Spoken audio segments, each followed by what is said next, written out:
Magpamalo sang manok alas 3 ang kakan. Kinmuklat ang duwa ka mata kag maghiyod diretso ba. Dali-dali nga naghimos bisi, lansang, martilyo, balon kag pinangon.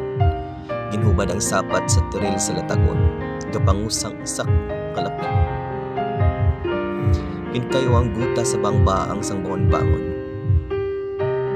Nagtakbil, lakat sapat sa dalan nga madulog. Padayon sa pagpanglakaton ng ultimo suga kapawas ang dughan nga may dakong handog. Dalan nga ginasubay sa igat, mapangit sa hilamon, agod may gamay nga kinao.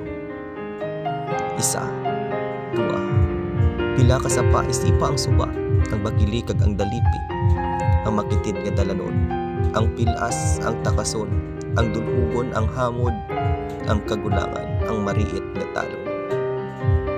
Pasmado man ako subong, patimaan nga ini akon binakasan, kinpabalasan sa latagon. Napilas man ako, nagutman man ako, nangutang man ako, nagpakitluoy, nagdangob, naghilibion apang wala ginukas ang guta nga nagakabod sa akon liog.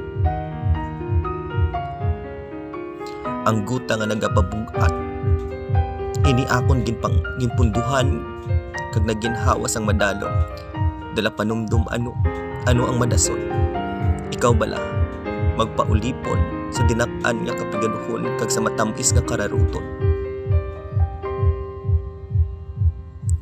Hawiri sang hukot ang pisi sang kabuhi kag igapos sa mailaang nga pastang.